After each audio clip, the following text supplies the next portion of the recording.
Well,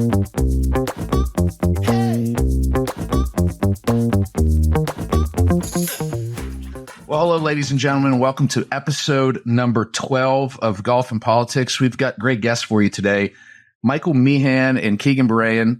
And here's what we're going to talk about today. U.S. political ad spending will go to be about $12 billion in this election cycle. And that's a new high. And if we look back to 2016, there was just over $4 billion spent on political advertising in that campaign. So it's tripled in spending, and we've seen a massive increase recently. And we've got two great experts here to talk through some of that and look at the 2024 election and what can you expect to see on your screens over the next 70 some days before the election. On the Democratic side, we have the Honorable Michael Meehan. He's the president and chief executive officer of Squared Communications. On the Republican side, we have Keegan Barayan, who's the co-founder and president of FlexPoint Media, expert media buyers in the Republican space. Michael, Keegan, can you both just give us a 2 to 3 minute kind of update who you are? What are some of the main things that you're working on this election cycle? Hi, it's great to join you guys. I'm excited to be here today. This cycle, I'm a general consultant to Senator Maria Cantwell, who's running for her fifth term in Washington State earlier this month. She won her open race 58 to 21. So when you win by 37 points statewide, you kind of don't feel like you got a big media campaign in front of you. We didn't spend a nickel on TV or any other advertisement for that matter. So my August is a little less intense than it might have been in other years. But I help some of my clients who are in the technology space and in the advertising space, Univision, Urban One, the Katz Media Group. I help them navigate the Democratic side of the aisle on political campaign buying. Is probably my most relevant experience to our conversation today. Great. Well, Keegan Barayan, I got into this business, I think, unlike a lot of people in the industry. So my background is actually in advertising sales. And I met some individuals kind of through, connections and ended up, looking at a media buying opportunity because I thought that was a logical progression. I was, an account executive selling an 80,000 sub cable system in 2008. And so my main accounts as a new person were like the strip clubs, the bowling alleys, all the bad stuff. So anyways, I ended up media buying, have been working in this industry, for 15 years now, started FlexPoint in 2017 and really, what we saw, my business partner, Tim Cam and I, and Tim came from more of a digital background, NRSC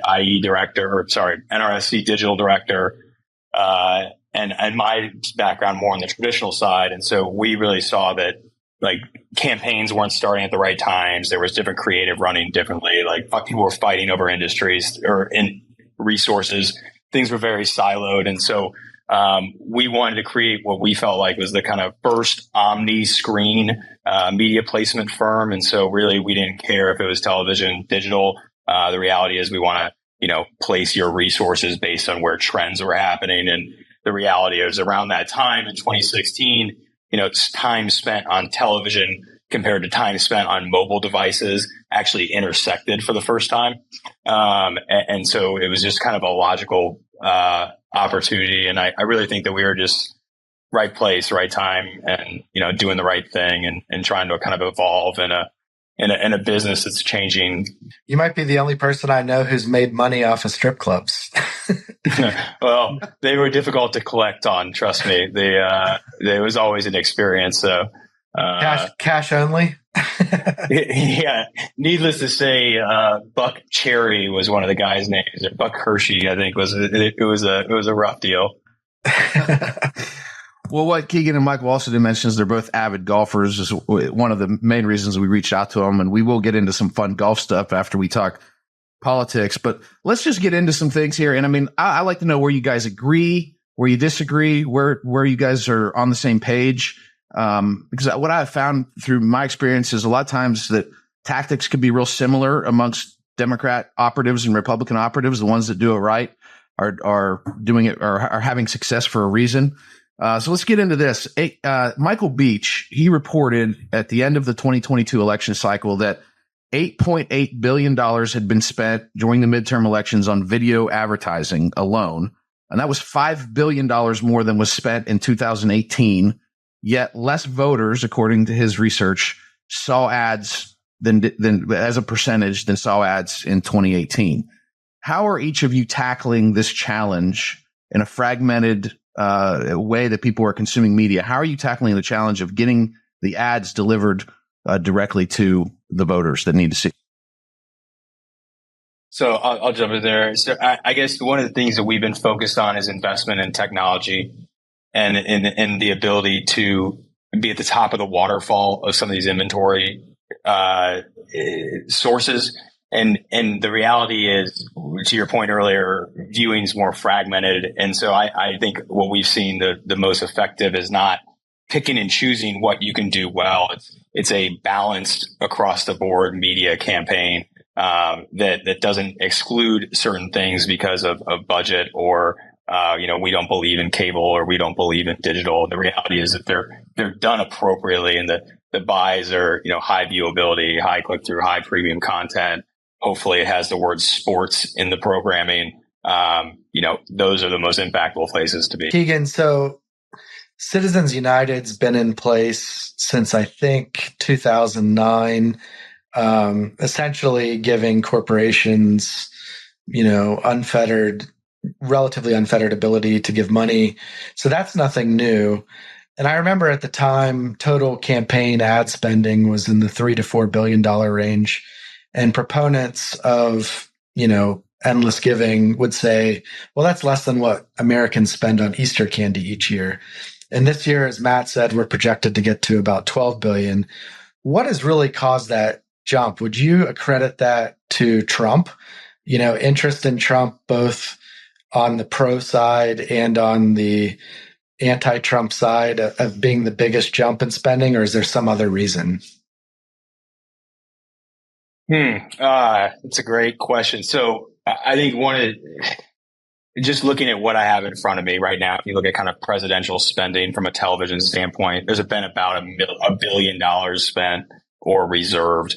And it looks like about 700,000 of that is IE money or PAC money, right? And so I think that is really one of the biggest contributors to the growth in political ad spending is because of the ability to have these outside groups and unlimited checks. And I think that the win-loss equation in some of these situations is so great on the advocacy side or in the local representative side that you have people that are willing to commit large amount of resources. I think we're also spread out along more mediums, more platforms. There's more demand, and therefore I think rates are up, prices increase. But I think to your point, the Citizens United has been probably the biggest driver, and then all of a sudden people, whether it's a Peter Thiel or a Dick Uline that get involved in the space and, have financial reasons to support candidates. I have a, quick follow up on that, and then we'll let Michael jump in. In July, the Harris campaign raised $200 million. The Trump campaign raised $135 million. I mean, these are massive numbers. They're both roughly on par with each other overall. Between one, does it even matter anymore since both are so well funded and can get their message out? And two, why is the money raised by the campaigns, if you could explain this to our listeners, why is the money that the campaign can control more or less important than the hundreds of millions of dollars that are being raised by the third parties? Yeah. And Rob, can you re-ask the first part of the question? Sorry. Oh, my apology. Is there a diminishing marginal return? At some point, do Harris and Trump both have so much money and they're pumping it across the airwaves that at some point, does it even matter anymore? And the second part is on why the campaigns care so much about the money they can control versus the third party ad spend that goes out. Yeah, absolutely. So I think that this is a trend that we've seen, and Trump is probably exclusive of this trend with the ability to raise small dollars donations, because I think he's probably the most prolific Republican small dollar donor raised in history. I think this is a trend that we've seen more on the Democrat side with ACT Blue. And I think people are more likely on the Democrat side, in my opinion, to just donate to the team, right? And I feel like on the Republican side, people have a tendency to donate to the individual. And so you'll see specific campaigns with significant, resources raised that may not even be in super competitive races, just because of, where the money is kind of being funneled. But to your point on the Harris and Trump money raised, I mean, I think that Donald Trump's opinions are so baked in, right? As far as the individual's opinions, I think Harris is less defined, and so those resources are going to go a long way to probably define her. And I think that's why you've seen the Trump campaign lean less into television on the front end of their advertising, and historically is because they haven't necessarily had to do that. And I think that one of the places that if you ask, maybe Matt or some of these other individuals that are working on down ticket races, right? They want to make sure that the money is being in their state and there's GOTV efforts. Because if you're in a state like New York and you feel like the Trump campaign may not pay as much attention to it, you may have some concerns, right? And that's not really my area of expertise, but just kind of based on what I've heard and seen. And then to the second part of your question about the kind of the importance of the hard dollar or soft dollar. And so the hard dollar would be the campaign controlled dollar, right? And that from an advertising perspective is typically worth about, anywhere between 3 to 5 times what an independent expenditure dollar is worth. So on television, a campaign can do a lot more damage with their money, right? Whereas in mail and in digital, there's a few less restrictions and rate requirements. And so I think another reason we've seen a lot of money going into television is because one, that's where the eyeballs are. Is two, they have the money, and that's an area where they can be very effective with a hard dollar campaign, resource. Well, this might be a good follow-up question for Mike, because the limit that an individual can give to a campaign is $3,300 per election cycle. And Keegan just hit on a very important point that the ad dollars spent on broadcast television are much more efficient being done through the campaign than through a super PAC. And I don't know that a lot of people understand that it can be 3 to 5 times more expensive to advertise as an independent group versus the campaign directly. Michael, is there any insight you can give to us? I mean, you've been in this industry a long time. You've been on the board of governors of the broadcasting. Can't remember the name off the top of my head, but I mean, very important role. And where did this come from that candidates get a cheaper rate to advertise than do corporations on broadcast television? Yeah. So if you're a federal candidate, so if you're running for president, Senate, or the House, there's a law that requires television stations to provide you with the lowest unit rate. So if it's Matt for Senate, and Matt for Senate wants to buy Chicago TV, I got to sell it to you, or Keegan, or wherever TV stations we're buying from has to give it to you for $250. If the local car dealership down the street wants to say end of summer sale, blah blah blah, they're going to buy that same 30-second spot on the 6 o'clock news for probably $500 or $800 or $1,000 for a point. So federal candidates are guaranteed a lower rate than anybody else. Then you add these independent expenditures PACs that Keegan was talking about, right? They have to pay 3 to 5 times more for the same 30-second spot on local TV. So in the world we live in today, the only reliable voter that the campaigns that I work with care about watch the local news, or they watch live sports on TV. So those stations get to charge higher rates because more eyeballs are looking at them, right? There was a time like in the Obama race, they were proud that they would buy ads in Ohio to get people who were coming off their second shift at 12 o'clock at night, who would then turn on, their rerun cable shows. And they were buying all kinds of Obama ads, on there because they were much cheaper, but they were working class people that were the most swing voters in the race. And so there is a strategy of how you spend the money. And if you can spend it lower to get some more faces, then that's a premium. If you run for governor, or you run for somewhere else, they don't have these same protections of getting the lowest unit rate from a TV or broadcast entity. And I think Mike makes a great point, because just because we have access to the lowest unit rate does not mean you get the lowest unit rate. So I think the misunderstanding is that like everyone pays the same. And we just don't see that. I mean, there are variances, and I think that's where, like, as a media buying professional, we try to deliver wins for campaigns, because what we do is not very sexy. I can't go show a campaign a cool TV ad. It's like, yeah, this is how we saved money and became more efficient. And, put your ad in the local college football game. But Mike, that was a great point. Things have changed dramatically. I've been doing this now for over almost 25 years. And when I first started getting involved in campaigns, I felt like if you had a new candidate running for office, you would do 1,000 gross rating points of broadcast television, and you'd go from, 10% name ID to 50% name ID, in 1 week of 1,000 gross rating points.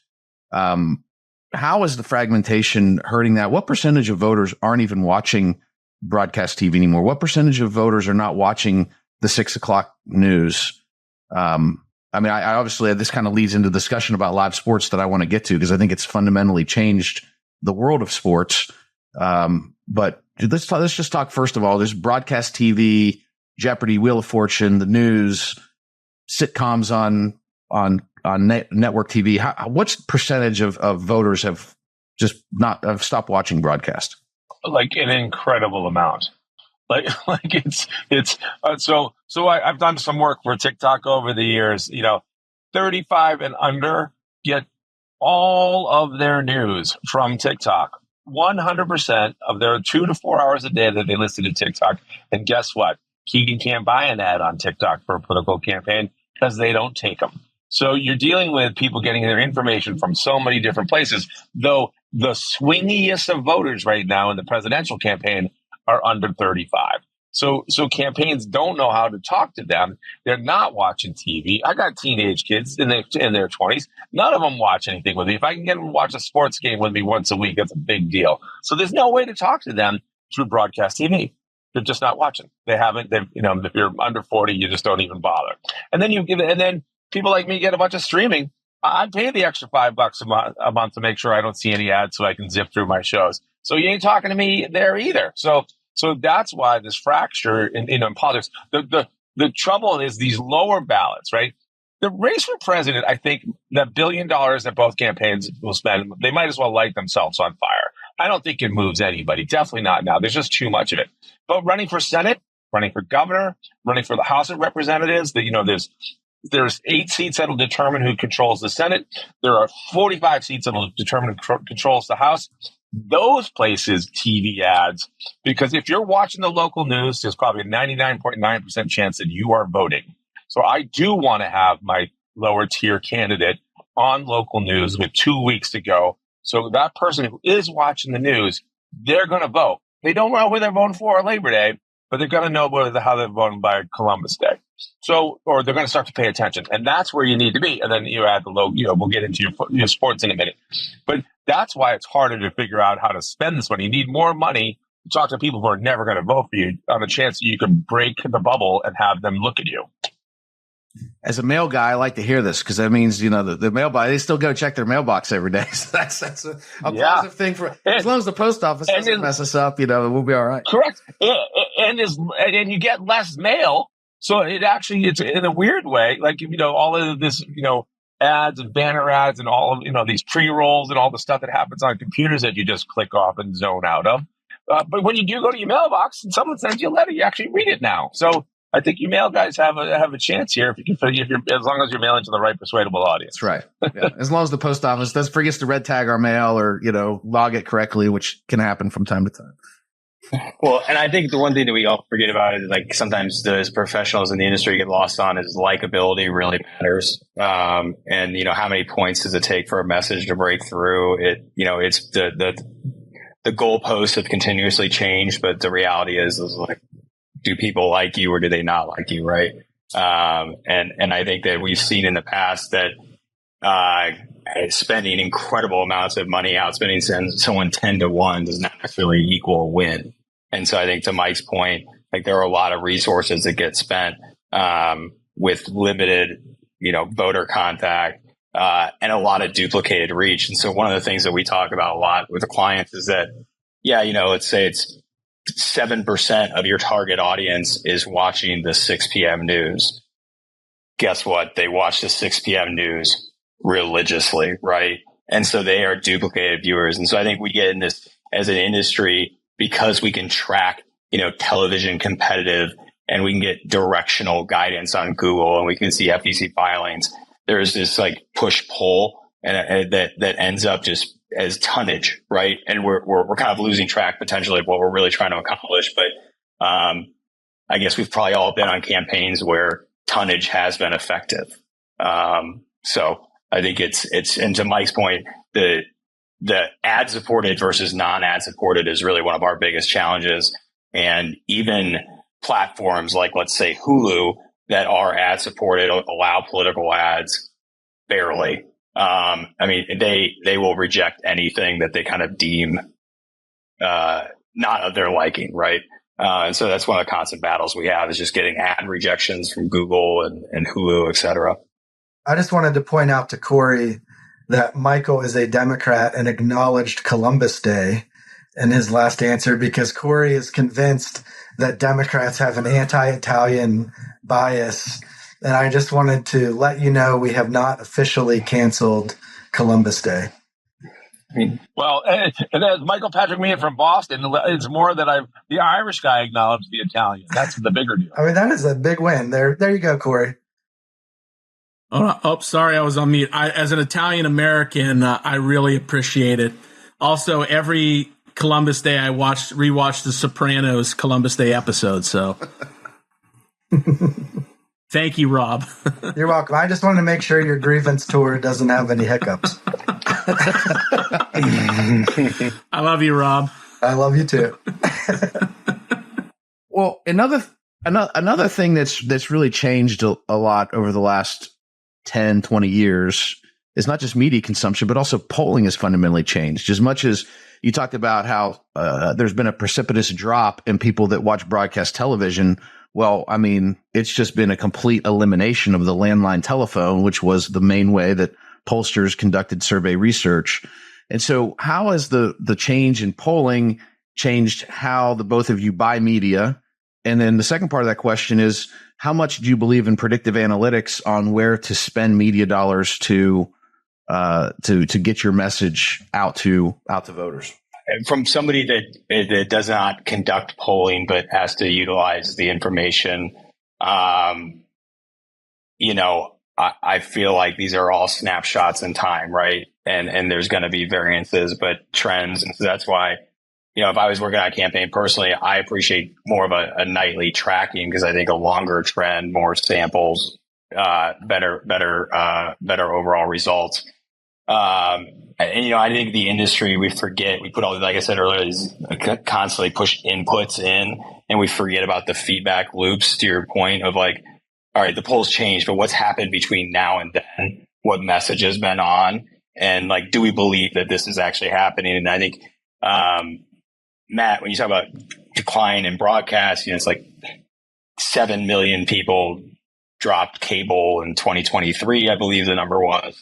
And that's one of the areas where, it used to be, if you go broadcast, you get up to that like 80% seen, read, heard, but now it's more like 65%. And I think that as an industry, we need to get better at utilizing those feedback loops and actually putting the money into those testing apparatuses. And what we've utilized a lot is, message testing. So we have a better understanding of what is the response rate, what message should we be running to these individuals. And then the one thing I would say about predictive modeling is that it may tell us where the eyeballs are, but a lot of that area could be unsupported or unaccessible because of price. And so, I think you gotta, it's that art and the science and art, right? Like the data is we follow it, it's directional, but you can't always achieve the optimal data results. And we're in a world with a lot of variables, right? So we don't have a perfect solution. Michael, anything else you want to add on polling and how that's changed decision making for you on campaigns? Well, I think the polling part is important in terms of figuring out who your undecided voters are, and then you go to the media consumption to figure out where they are. Like, it depends on the race. But I believe all of the stuff that we're talking about helps you get one or 2 points if it's done smartly. But like Keegan was saying earlier, like, if you're super likable, I don't care if you have $10 billion on TV. It's not going to help you win. I mean, look, David Trone in Maryland spent $100 million, and he lost to Angela, who put like 8 ads on for like 10 seconds. Because at the end, he kept putting himself on TV, and he pissed off the base, even though he had all the money in the world. So the polling helps you figure out what to say. I was kind of surprised looking at his messaging at the end, like, I can win in November. I couldn't believe that helped him, and it didn't. He lost by 12. And so that's what I mean. The stuff we're talking about gets you a point or two. It doesn't solve a 10 or 12 point problem. Yeah. I think a lot of people try to sell the idea that, if you invest in these models and you give these people this message, like it's all of a sudden going to fix your problems. And I can't tell you how many times I've been on campaigns where, we are strapped for resources, but we're investing in some model. And when asked, all right, well, what message are we running to this model? Well, the same message we're running on broadcast TV is the answer. And it's like, why do we invest in this model? I mean, sometimes we can target ourselves to death, right? And in a lot of what we're talking about with the broadcast side, I mean, it is a shotgun. It's a heavier approach, right? It's not a bunch of sniper fire.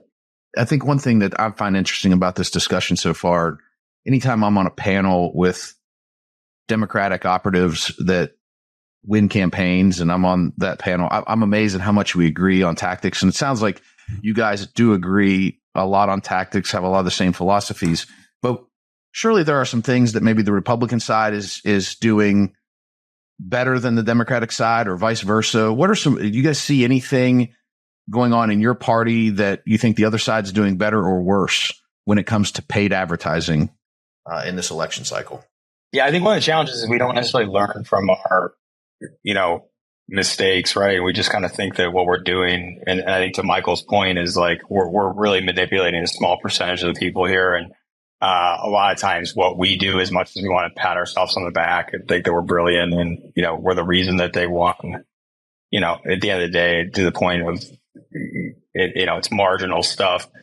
But I think that the Democrats have a financial advantage, which lets them leverage that with significant ad reservations, and the ability to just apply downward pressure, I think, has a lot of value. It's hard to grow when you're being crushed, right? And so I think that's one of the things that they do an incredible job on it. And then, on the Democrat side, more so than on the Republican side, the ad buying is consolidated. And the reality is this is a scale business. And so at scale, there are benefits. And so, I think that with our growth, we've seen the benefits with scale. And so I can only imagine the positive effects it has with the Democrat side. So I think, there are clients, that's my bias, but the Senate Majority PAC, that, Schumer's super PAC, it's run by this guy, J.B. Persh, and he's been doing this for 15, 18 years. And I do think there's some advantage, although the Senate targets move from state to state, but he does have that experience to figure out. It says, hey, in Montana, we're going to spend $50 million on TV in the tester race. Let's talk about how to sort of leverage that. And I think a lot of times these party committees turn over, right? The people that Keegan deals with at the NRC, the NRSC, like they're never the same people, right? They come, they were over here, they moved to there, they moved to there. So you may have a continuity of relationship with the individual, but they have a different post from one cycle to another.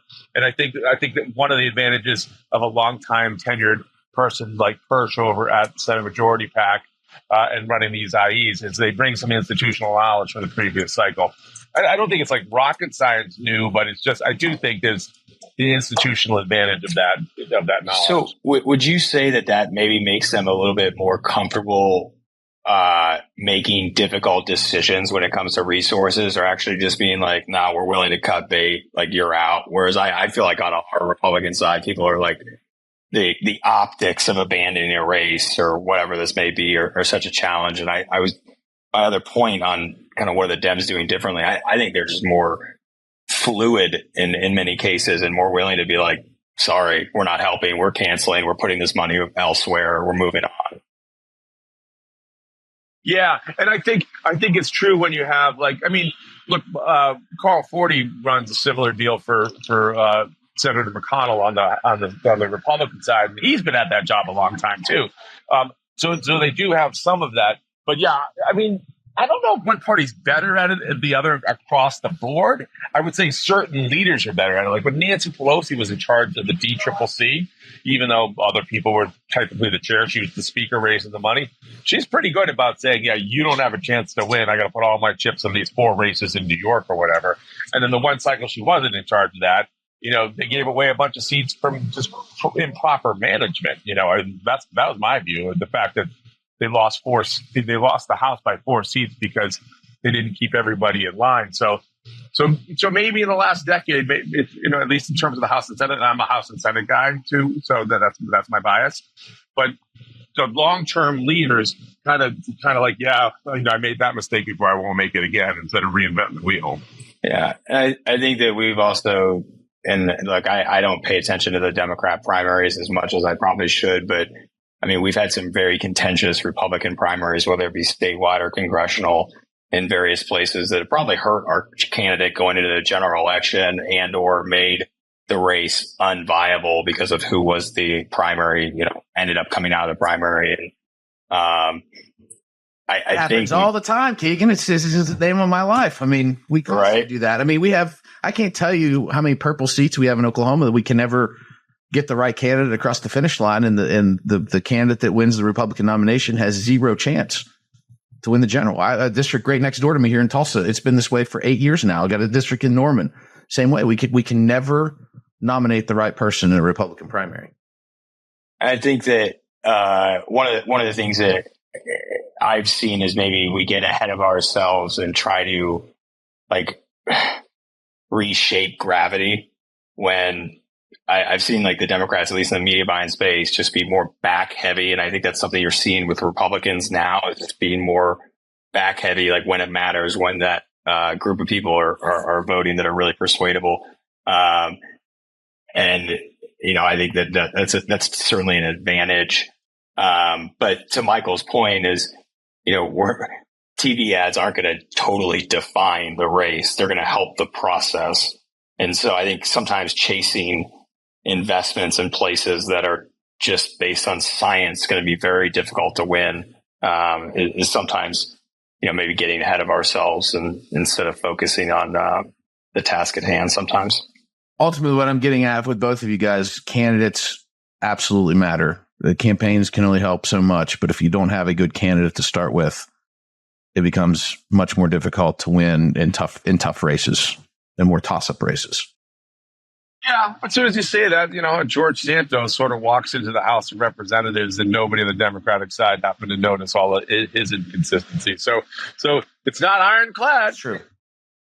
So Keegan, over the last 3 weeks ago, on the presidential side, it looked like Trump was on his way to potentially sweep, if not all, the swing states, a majority of the swing states. And now with Kamala in the race, it looks like, we've got 7 or 8 toss-ups, if not Harris slightly ahead. My sense is that by election day, this is going to look similar to 2020 and 2016, where under 100,000 voters are going to decide this, and one way or the other. And it's going to depend what we're talking about those last couple weeks. If we're talking about immigration and inflation, Trump might squeak this out. If we're talking about Donald Trump, Harris might, win this thing. What is your sense of where this race is? And then we'll have Michael give his 2 cents too. Yeah. So, I always joke that I am not very political, even though I work in politics. Right. And, so I always say, if someone tries to tell you they know what's going to happen, they're a lunatic. If I thought Donald Trump was going to definitely win the primary in 2026 or 2016, I was wrong there. But I think that what we've seen is, based on seeing polls beforehand, we've seen just an incredible week leading up to a Republican convention. I think everyone is riding very high after, Pennsylvania. And then we had a kind of a bounce back, right? Like the pendulum swung back. I think there was an alternative. You had two candidates that were very well defined. Now you have an alternative that I think is probably more palatable potentially to some of those swing or persuadable voters. And again, I think back to the polling point is like, this is a snapshot in time, but what I've seen is certainly things tightening up across the country. And I happen to not like to be in the, hypothetical game because, a month ago, would you have thought this was going to be the situation, and who knows what's going to happen in the next 80 days or whatever it is. All right. One of my best friends from college is a golfer, mad Donald Trump fan. Razzing the daylights out of me on Thursday at the convention about how it was all going away. And I said to him, nobody picks a president in July. And then to my friends on the Harris campaign, nobody picks a president in August either. So I think what has happened, though, she's clearly consolidated the voters that Joe Biden could not possibly speak to. Black and brown men and women under the age of 40 were completely unavailable to Biden. There's nothing that the Biden folks could say to them through advertising or any other means that were going to get them to vote. They might not vote for Donald Trump, but if they don't vote for the Democratic ticket in places like Atlanta, in places like the Philadelphia suburbs, in places like the Detroit suburbs, in places like Phoenix, then the Democrat can't win the presidency. So her arrival on the ticket alone opened up that subset of voters. And just as Rob was saying, last 7 out of 8 presidential campaigns have been decided by 100 to 120,000 votes sprinkled across 7 or 8 states. Now, if we knew the 7 or 8 states, we wouldn't be sitting here talking to each other on a podcast. We'd be cashing in our big money because we knew where all those voters were. And then we'd buy all the TV stations in those places because they do move around. So I think what you're going to get is she's had a great 4 weeks. She's got the money to introduce herself. She's lucky that she's had the most nondescript national job in America, the vice presidency, that helped her get to the point where we're all sitting here in Chicago and they voted for her by acclaim without anybody voting for her on any primary ballot anywhere in America this year.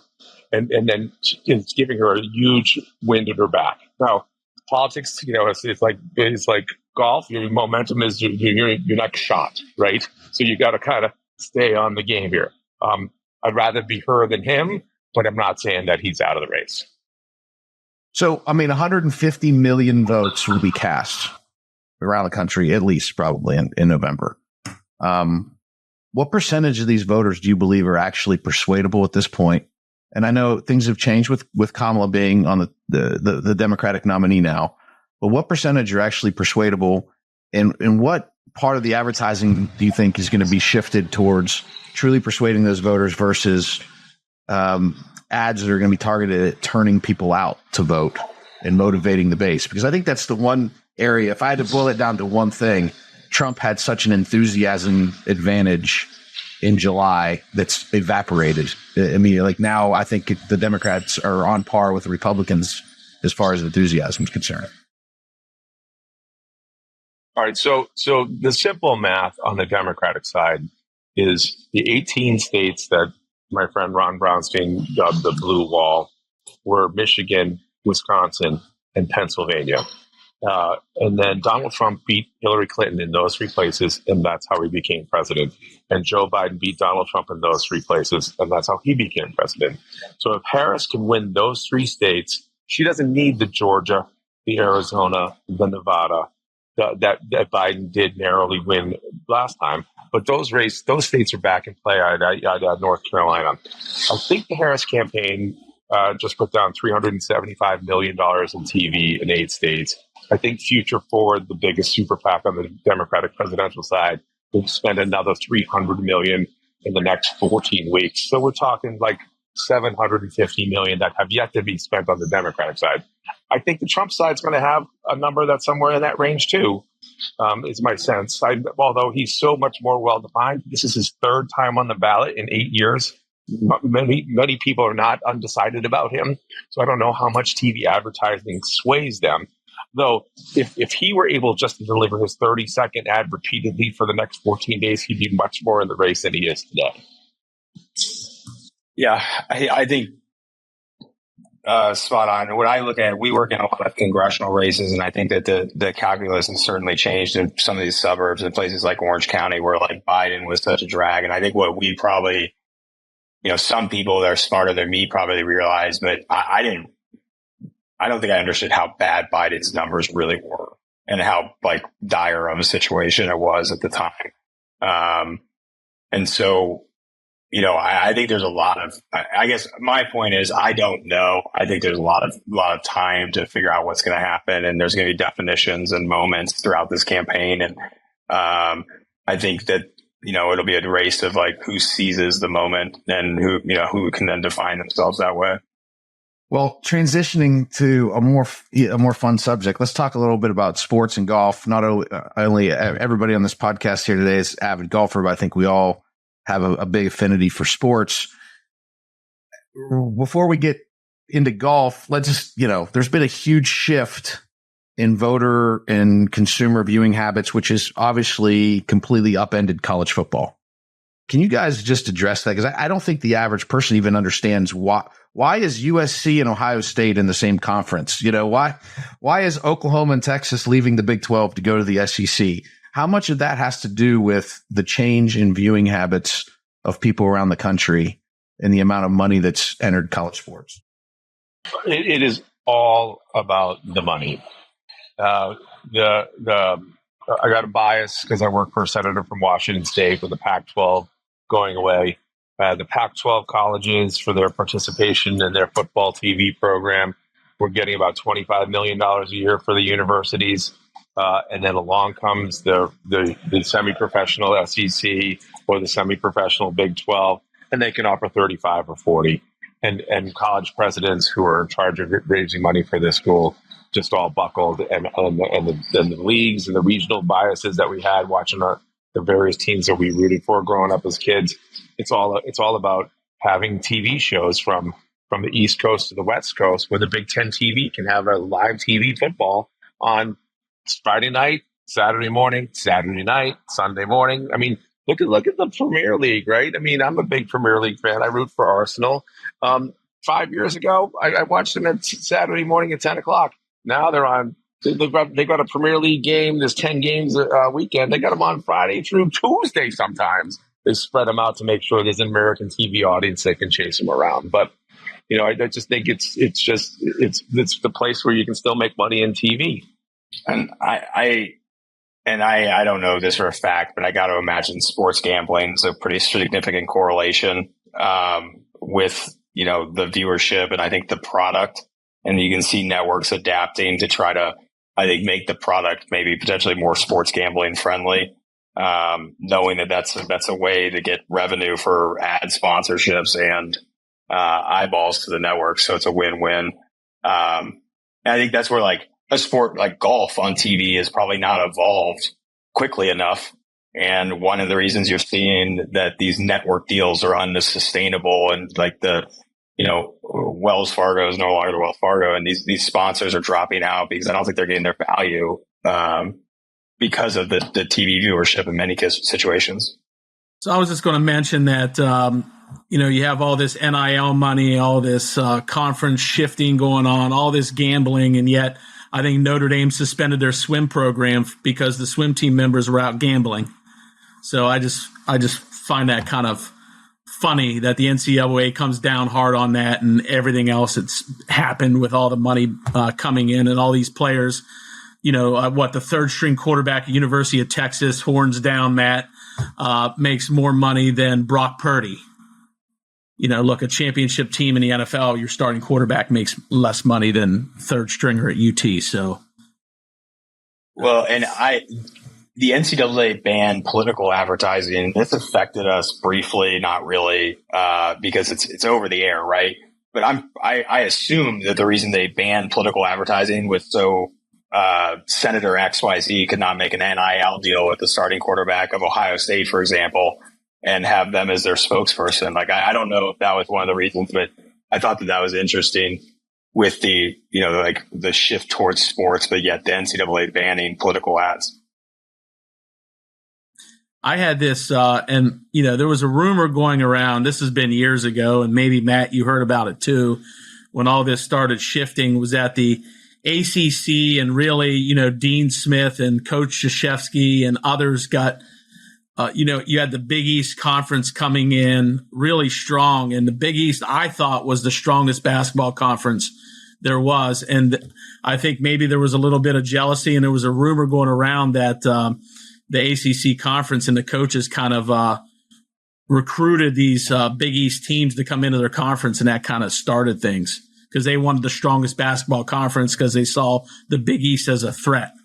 And I know that's more sports than politics, but that was a nasty rumor going around a number of years ago because I think they recruited Boston College and Miami and Tech out of the Big East into the ACC. Yeah. Right. And that's exactly what was happening because the BC wanted the football money. So they had the basketball to go in, but the TV dollars were chasing, other than March Madness, chase the football much more than they do the basketball. And that's why the Big East collapsed because I agree with you. They were a basketball power. They're coming back some more in terms of their brand. But it was football dollars that those colleges went to go chase with their basketball, A teams. So, to Keegan's point about how this ties in with golf, basketball, are we just seeing just a meteoric rise in people watching college football in the NFL versus everything else? Therefore, the ad dollars that are being spent on a Saturday for the OU Texas game or the Michigan Ohio State game or Alabama Auburn, it so dwarfs so many other sports that's where just all the money's going to because it's becoming even a bigger cultural phenomenon than it used to be. And that's driving the advertising dollars to go there. And in golf, even though there's more money in golf now than there was 2 years ago, the eyeballs just aren't on it week in and week out like it is in college football. Is that?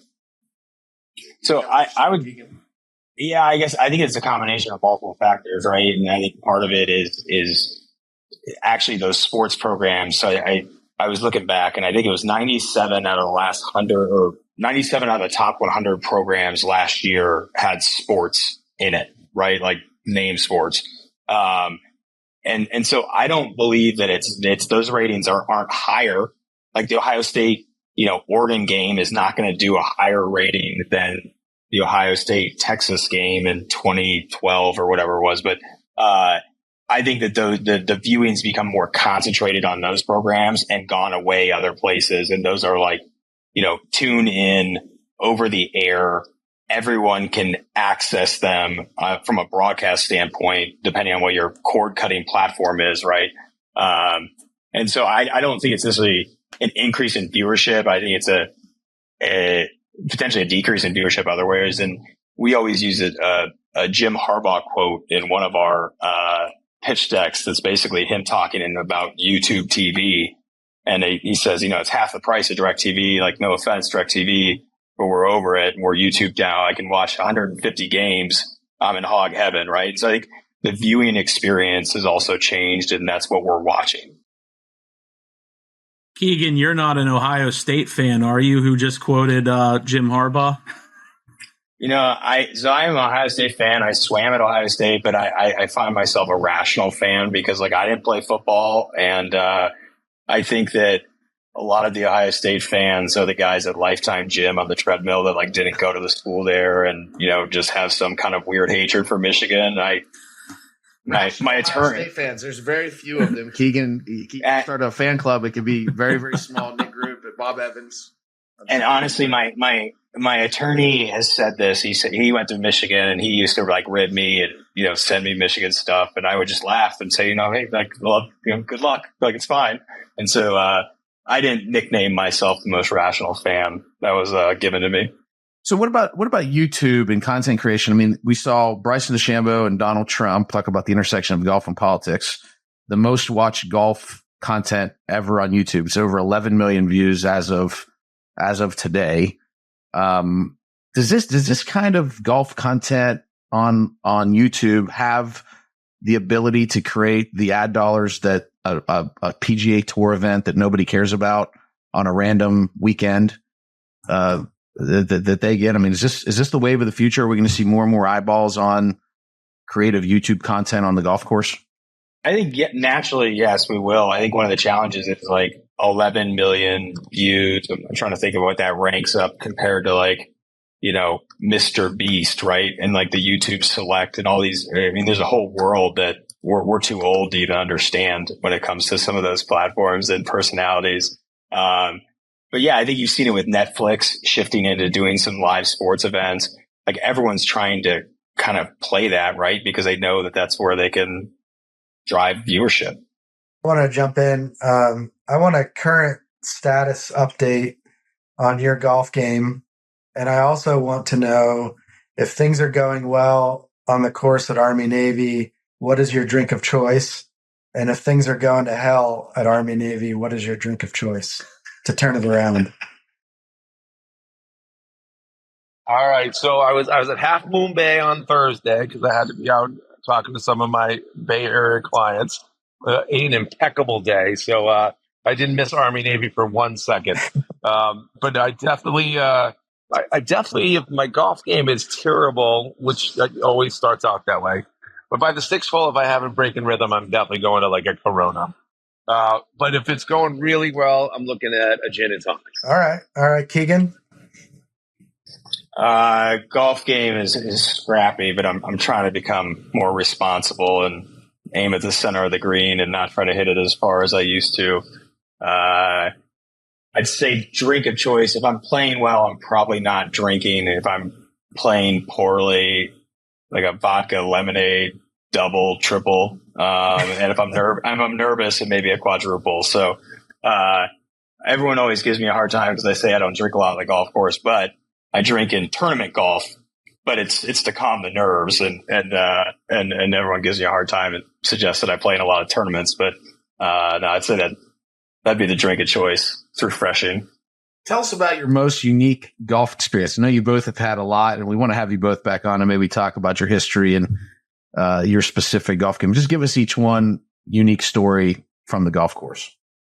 I have trouble, when people say, what's your favorite course? It's like, who are you with, right? I think golf's more about the experience and the people that you're with. But on that note, I think the best experience I've had is been fortunate enough to have 2 hole-in-ones, but the second one was with my son. It was just he and I.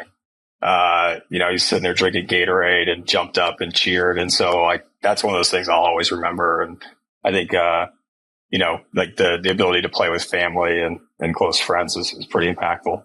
Speaking of family, how's Kevin's golf game? He's improving. He's actually a dangerous 15 index that is I wouldn't want to play against. It's too many shots. Yeah, he's actually he must not be working hard enough. Yeah. I would not give Kevin 15 shots, that's for sure.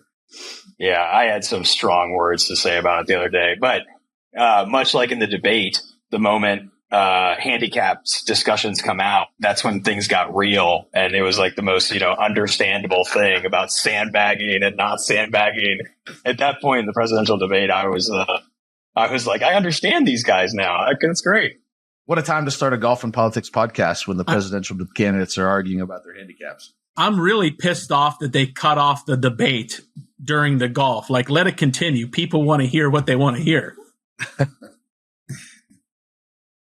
Michael, any great, unique experiences you want to share with us?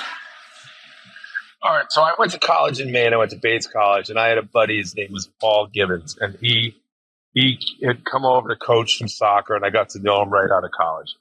And then every year we all get together and hang out in Vermont. He flies over from Scotland. And, I say to myself, one day I want to go play the old course. I hear you got to have a 12 handicap. And I didn't really keep a handicap. And as Rob said, I joined Army Navy and just outside of D.C. And I'm a 15 and I can't get it under 12. And I'm complaining to Paul. And he goes, what are you doing? He goes, the only reason why you haven't played the old course? I said, why? He goes, because you've never come to see me because I'm a member and you don't need a 12 handicap. I'm like, what an idiot. I spent 10 years trying to get my handicap under 12 so I could go get invited one day. And all I had to do was ask my college year buddy who secretly was a member. And meanwhile, your first host, right, or first guest on the podcast had a pretty famous round at St. Andrews, right? A notorious round at St. Andrews. And he was certainly not a 12 index. Yeah, he's certainly not a 12 index. I remember taking him for lessons, Keegan, down to Oglebay. You've been to Oglebay in West Virginia. Yeah. And we're trying to teach him to play. And I mean, it was just absolutely miserable. And he's got cell phone, well, back then, BlackBerry to his ear, trying to hit the golf ball. I mean, it was just an absolute train wreck. I mean, I guarantee he never finished a hole at St. Andrews. I mean, we had another person in our life that was a lot like that. We were playing golf with. I don't know. I never very had much the pleasure of playing with him, and I was glad to. Actually, you know what? I take that back. I did play with him once, and it was. I don't think he ever hit more than one shot on a hole because he was off on the phone. What was you guys? Phone calls on the golf course during the busy season? I mean, surely you can't get out there and not take any calls, right? I mean, you're both busy operatives.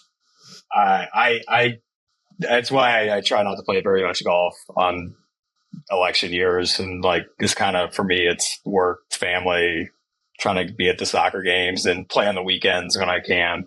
Cause there's nothing worse than like the vibration in the cart or in their back pocket when you're trying to focus and like, you're not playing well.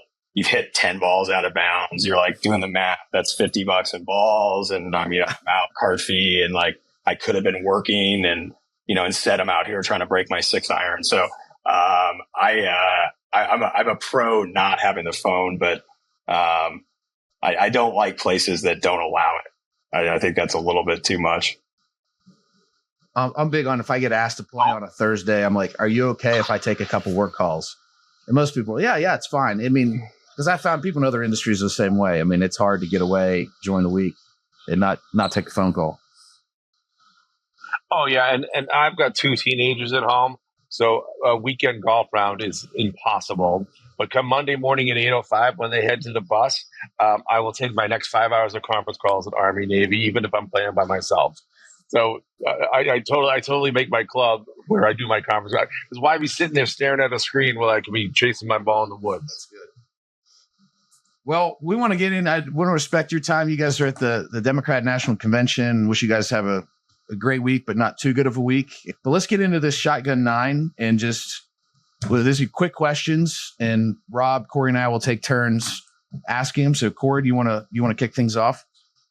Yeah, Michael Keegan, what are your 2 favorite golf courses you've had a chance to play, and what are your 2 favorite golf courses that are on your bucket list that you want to play? Fisher's Island and Marion, 2 I played, and then bucket list would be Augusta and Cyprus. Can I throw in Riviera as like I've played it, and it's in the 3. Well, Lou Holtz likes hosting new people at Augusta, so. All right, so dream, Michael. Mike's got to answer. Yeah, I apologize. I got excited. So Eastward Ho and Cape Cod, which I have a place up there and stared at it for 30 years. I recently got to play it with a couple friends who are members there. It's magnificent, and I like my old course experience. And then on my bucket list is this Bandon Dunes trip that almost everybody in my life has been on 100 times, and I haven't done it yet. And Chambers Bay up in Washington State. And this is my 2 most immediate bucket lists. Okay, Keegan, filling out your dream foursome with any politicians or pro golfers alive or dead. Ooh. 3 slots. All right. Michael Jordan. What else would I do? Oh, this is Michael. Do you want to go? I need a second here. I'm not fast enough on this one. You took Michael Jordan out of my mouth. Well, so you can use it too. Yeah. I was going to use it too. Michael Jordan, Bobby Jones. I'd love to see the 2 of them talk the whole time. And I think I'd let Rob come just so he could tell me what they were talking about, because I don't know how to play golf. All right. I love it. So I went back. So I go Jordan. Herb Brooks was what we want to throw out there, and then Arnold Palmer. Awesome. All right. Music or no music on the golf course? music. I don't care if it's music I don't like. Yeah, I'm impartial. Music's good. I'm a music guy too, and I was sad as much as I loved Fox Chapel in Pittsburgh when I played there with Corey. Corey got chastised the day before I got there for playing music on the golf course. So it's not accepted everywhere, but I enjoy music. See, I'm too anxious of a person, and I'd be concerned that whatever I picked was not going to be acceptable, and I'd be like nervous about what I picked. So I let other people DJ, but it's fine by me. For the record, there was one person on the golf course besides me. That person was on the driving range, and it was 80s light rock, and he came over, and that was that. So no, maybe it's just part of a vast conspiracy against Italians. It is. All right, Corey, you're up. So favorite to each of you, favorite House member, favorite senator, favorite president of all time. Let's go through the chambers. Go for it, Michael. Okay, I worked for one, so you kind of have, I got to say her, right? Favorite? No, I worked in the Senate for 35 years. I don't know if I've got a favorite. I did love Harry Reid very much. He was one of the quintessential figure out how to win kind of guy that worked behind the scenes. I really enjoyed the chance to work with him.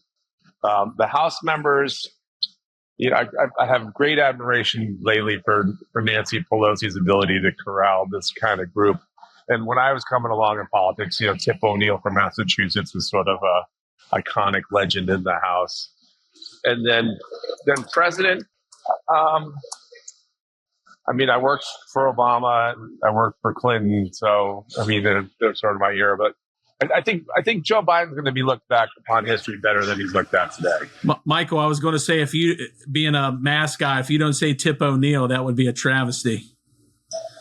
Yeah, that's where that Eastern Ho thing comes in, because that was Tip O'Neill's home course. So when I was a kid, the legend was that's where he would relax. So that's how Eastern Ho got on my radar back in the day. No kidding. I thought he would have been like a Hyannisport guy or something. So that's no, Harwich.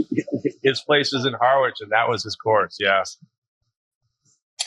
All right, I'll go here, and the congressman woman. I'm going to throw one in for our Italian American friend, but I'd go Barbara Comstock, because Barbara was great to me early on in my career when we started our company. She's an interesting lady, and I'll always appreciate her.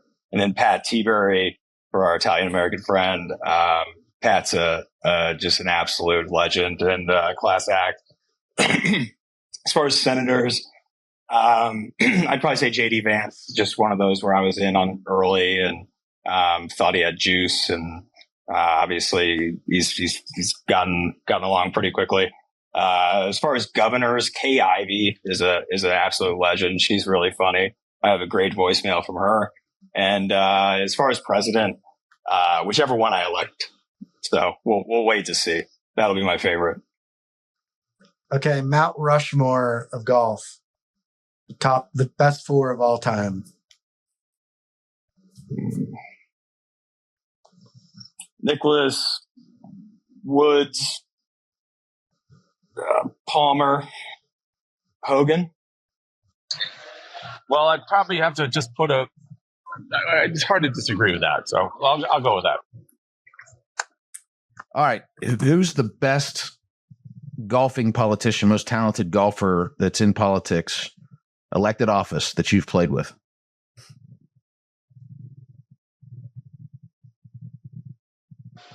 Not even necessarily who you had the most fun with, but who was the best, just straight up player that impressed you? Gosh, that I've played Yes. with. Oh, I did a round with Biden once, but I don't really have most of the politicians I've worked for aren't very athletic. Yeah, I feel like none of the in politics that you guys have probably seen is like either obsessed with golf or you're not, right? Because you're probably it's hard to hit a ball 2 feet and be embarrassed and be that kind of personality. But I don't know if I have an answer for that. But I saw Obama out at RTJ, and he's got a pretty solid move, and he was doing a turn on 36 and then going to the basketball game afterwards. So I got a lot of respect for that. trying to think. I don't really have any other good ones. Well, I mean, apparently Biden, I mean, I know it became a big joke because he was in his 80s and him and Trump had the argument at the debate. But I mean, he was at one point a 6 or 7 handicap, wasn't he? I mean, he's a decent player at one point.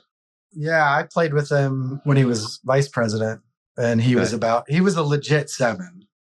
And he could still move it. I don't know if his current challenge to Donald Trump is very credible, but he at one point was a pretty good golfer.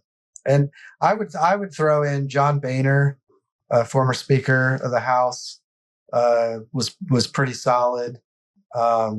Former Senator from Colorado, Mark Udall, was a legit 2 or 3 handicap.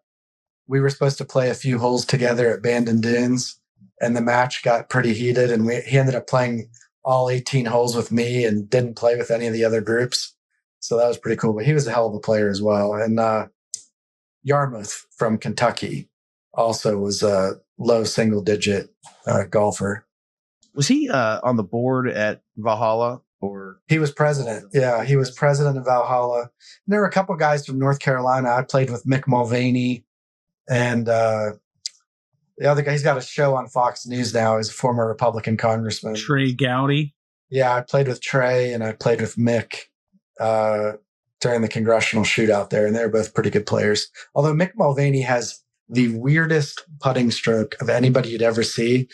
He faces the hole straight on with his body, and then has a long, tall putter off to the side. And he putts off to the side like he's sweeping something. And does it fairly well, but it's absolutely bizarre and could only be created from having the yips. Well, I played with, who was the Congress from North Carolina, Mark Walker or something at RTJ. And there was no alcohol drinking, no limit cursing. So I was really struggling with myself. Well, that wouldn't work for me. Well, I heard a great story the other day about my friend playing with Tim Tebow. And, he thinks to himself, like, I got to really be on my best behavior. I don't want to say anything. He goes, I did a great job. He goes, I get on the 9th hole. And the big right miss comes out. He goes, I wiped this thing, 100 yards right. And he says, Jesus. And Tim Tebow walks up behind him and goes, loves you. And just kept walking. and I thought that was like one of the best. I think those are those moments. Like, those are funny stories that work for everyone, right? But hey, we're running a lot of time. So 2 more questions real quick. First one, live good for the game of golf, bad for the game of golf, or you're not sure yet? I thought it's terrible for all the guys that stuck up, like Rory, like all those guys. It's incredible. And now they're all going to merge it back for no apparent reason because somebody buckled. It's bizarre. I don't think it's good for golf when you don't have, when there's all this controversy created around it. I think there were probably a lot of reasons that it could have been good, or there were maybe some good intentions, but, I think it's a really, unfortunate situation. And, you look at like who's on the Ryder Cup, who's not on the Ryder Cup, who's in the Olympic team, who's not in the Olympic team. I mean, these things are, I think, pretty unfortunate based on a financial transaction. All right. Well, the last question we ask every one of our guests that have been on every episode, not who do you want to win, but who do you believe will be the next president of the United States? Oh, easy. Harris. And I'm going to say Donald Trump. Well, I think it's I think it's going to be very close. We'll have to wait and see. And I think you guys really did a great job today of explaining a lot about paid media on campaigns, and it's become such a behemoth. And so thanks for spending this Sunday with us, and have a good time in Chicago. And Keegan, I hope we get on the golf course soon. And Michael, I look forward to meeting you face to face at some point in the near future. Let's do it. Thanks for having me. All right, guys. Thank you. Hey, everyone. I hope you enjoyed that look under the hood of what, it's billions of dollars being spent on paid media during this upcoming presidential campaign and all the down ballot races across the country. And hopefully you enjoyed the look under the hood to see how some of that money is being spent and some of the strategy behind it. Really appreciative for Keegan Barayan and Michael Meehan to take some time on a Sunday to speak with us. Also, thank you for everybody that's downloading our podcast and listening on a regular basis. We're really humbled by it. We're enjoying doing this, and we hope that we can continue bringing you good content. Follow us on Instagram and Facebook at Golf and Politics, or if you're on X, you can look us up at Golf Politics Pod. Thank you so much. Have a great week.